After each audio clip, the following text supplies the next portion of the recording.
환율이 1,470원을 뚫었습니다. 그런데 더 충격적인 건 따로 있어요. 삼성과 SK 하이닉스가 역대급 실적을 예고하는 이 순간에 정부가 긴급 대책회의를 소집했다는 겁니다. 뭔가 이상하지 않나요? 반도체 슈퍼사이클이 온다는데 왜 청와대는 비상모드일까요? 외국인들은 벌써 14조 원을 빼갔고 코스피는 4천선에서 위태롭게 버티고 있거든요.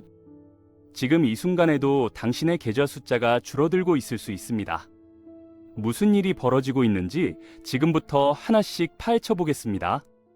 영상 시청하기 전 구독과 좋아요, 알림 설정 부탁드려요.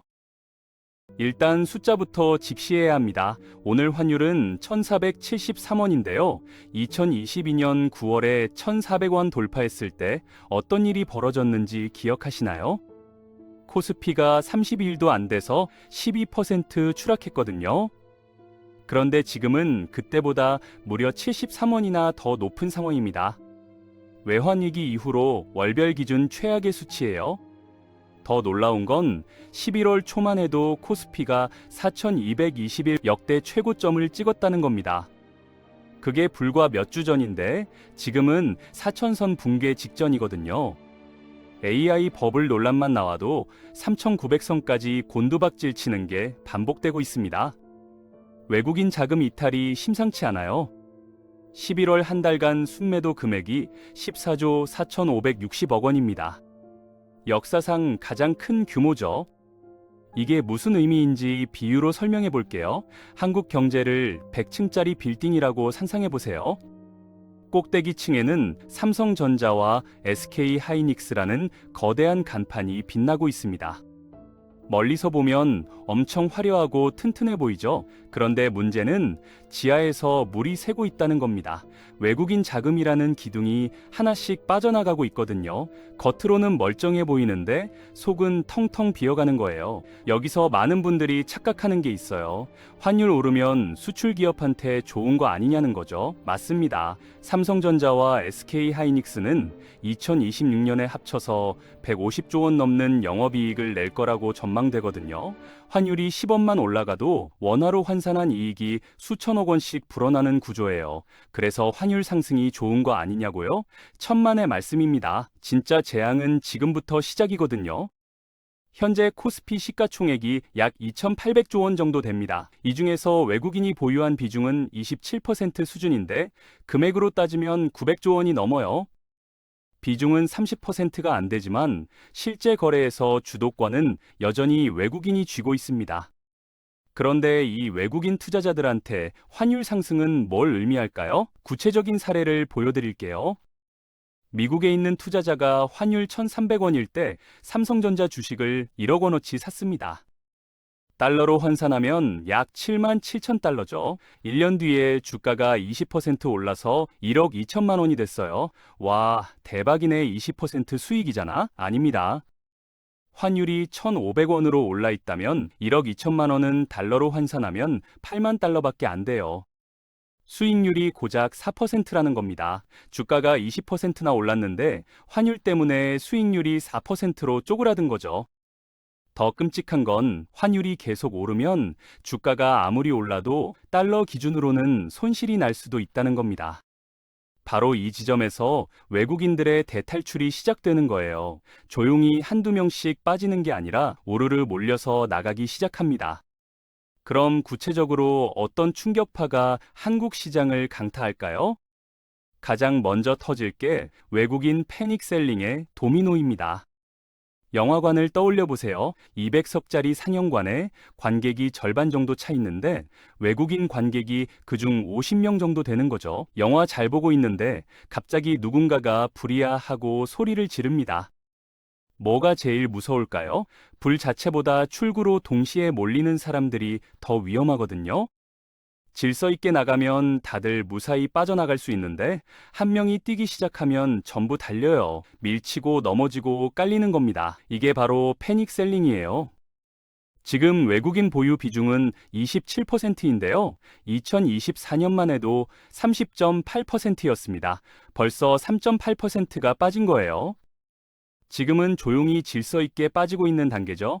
그런데 환율이 1,500원을 돌파하는 순간 이게 불이야라는 외침과 똑같은 신호가 됩니다. 조용히 걷던 사람들이 일제히 뛰기 시작하는 거죠.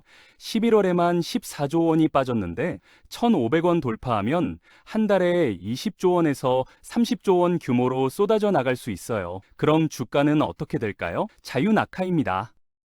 두 번째 충격파는 수입 물가 폭등과 스태그플레이션이에요. 스태그플레이션은 쉽게 말하면 월급은 그대로인데 물가만 치솟는 상황을 말합니다.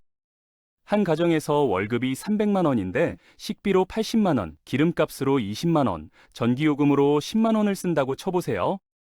갑자기 이게 전부 15% 올랐습니다. 식비가 92만 원, 기름값이 23만 원, 전기요금이 11만 원이 되는 거죠. 합치면 한 달에 16만 원이 더 나가는데 월급은 여전히 300만 원이거든요. 어떻게 되겠어요? 다른 데서 허리띠를 졸라매야죠. 외식을 줄이고 옷 사는 걸 포기하고 여행도 취소합니다. 이게 전국 5천만 명이 동시에 겪는 상황이 되는 겁니다. 환율이 1,300원에서 1,500원으로 오르면 수입 물가가 15% 이상 뛰어오르거든요. 석유, 천연가스, 밀, 옥수수 같은 원자재들이 전부 수입품이에요. 우리가 먹고 쓰는 것들의 절반 이상이 외국에서 들어오는 겁니다. 소비가 줄면 내수 기업들이 줄줄이 무너져요. CJ 제일제당, 이마트, 현대백화점 같은 기업들의 매출이 떨어지고 직원을 자르고 주가가 폭락하는 악순환이 시작됩니다. 세 번째 충격파는 외환 보유액 고갈 위기입니다. 어떤 가정이 비상금 통장에 4,300만 원을 넣어뒀다고 생각해 보세요. 그런데 이 중에서 4천만 원은 3년 만기 정기예금에 묶여 있습니다. 당장 쓸 수 있는 현금은 300만 원밖에 없는 거죠. 그런데 갑자기 집에 문제가 생겨서 한 달에 100만 원씩 수리비가 나갑니다. 300만 원은 석 달이면 바닥나잖아요. 정기예금을 중도 해지하면 이자를 못 받거든요. 한국의 외환 보유액이 딱 이런 상황입니다. 4,307억 달러 중에서 94%는 국채나 채권에 묶여 있고 실제로 쓸 수 있는 현금은 260억 달러 정도밖에 안 돼요. 환율이 1,600원까지 올라가면 정부가 환율 방어하느라 한 달에 100억 달러, 200억 달러씩 쏟아부어야 합니다. 그럼 외환 보유액이 빠르게 줄어들고 국가 신용 등급이 떨어지고 우리 기업들이 해외에서 돈 빌릴 때 이자가 치솟는 거죠. 1997년 외환 위기 때 겪었던 악몽이 다시 반복될 수 있다는 겁니다. 그럼 정부는 뭘 하고 있을까요? 한국은행이 쓸 수 있는 카드는 크게 세 가지인데 전부 다 독든 성배예요. 외환시장 개입은 집에 불이 났는데 물통으로 끓여는 거랑 같습니다. 미국 연준이 금리를 높게 유지하는 한 달러 강세는 멈추지 않거든요. 금리 인상은 심장병 환자한테 전력 질주를 시키는 거예요. 가계부채가 1,800조 원인 상황에서 금리 올리면 사람들이 줄줄이 파산합니다. 외환 규제 완화는 욕조 밑에 구멍이 뚫린 상태에서 수도꼭지만 더 크게 트는 격이죠. 들어오는 돈이 적어서가 아니라 나가는 돈이 너무 많아서 생기는 문제거든요. 결국 이 세 가지는 전부 땜질일 뿐입니다. 근본적인 해결책이 아니에요. 하지만 한국 경제가 버틸 수 있는 시나리오도 분명히 존재합니다. 미국 연준이 금리를 3%대까지 빠르게 내리면 환율은 1,400원대로 돌아갈 수 있어요.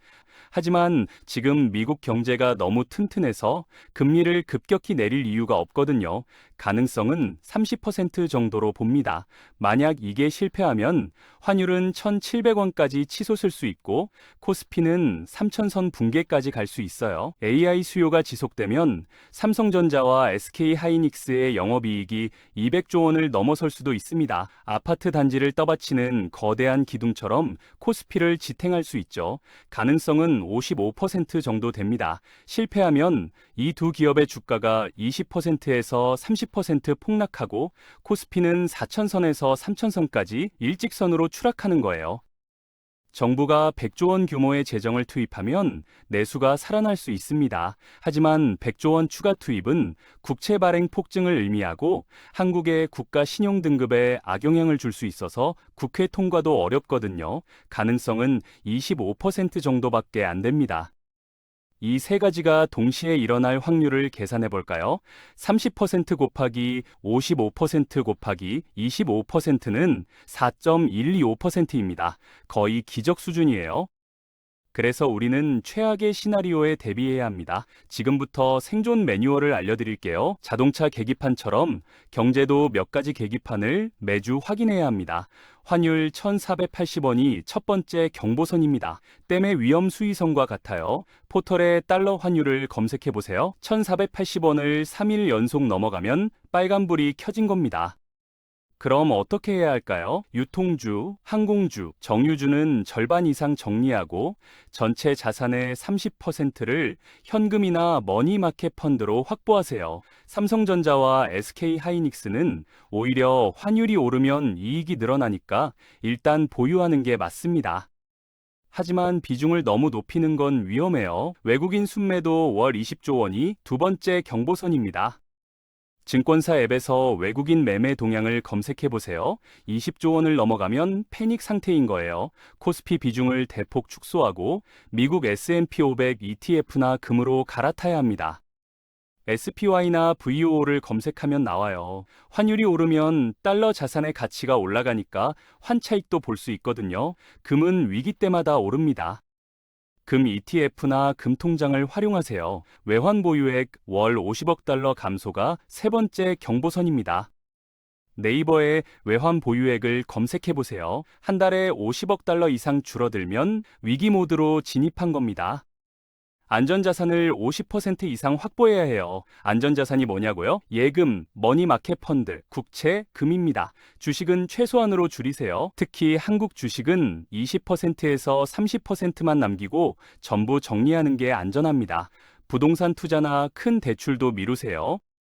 이 시기에 큰 빚을 지면 정말 위험하거든요. 2022년 9월에 환율 1,400원 돌파했을 때 설마 더 오르겠어 하면서 아무것도 안 했던 사람들은 한 달 만에 12% 손실을 봤습니다. 지금 우리는 그때보다 훨씬 더 위험한 지점에 서 있어요. 환율 1,500원은 그냥 숫자가 아닙니다. 한국 경제의 구조적 취약점을 적나라하게 드러내는 경고등이거든요. 외국인 자금 의존도, 수입 물가 민감도, 내수 기업의 취약성, 이 모든 게 한꺼번에 터질 수 있는 뇌관입니다. 하지만 준비하는 사람은 살아남습니다. 지금 당장 여러분의 포트폴리오를 점검하세요. 환율 1,480원, 외국인 순매도 20조 원, 외환 보유액 감소, 이 세 가지 계기판을 매일 확인하세요. 시장은 여러분을 기다려주지 않습니다. 지금 이 순간에도 환율은 움직이고 있고 외국인 자금은 빠져나가고 있거든요. 손 놓고 있다가는 정말 큰일 납니다.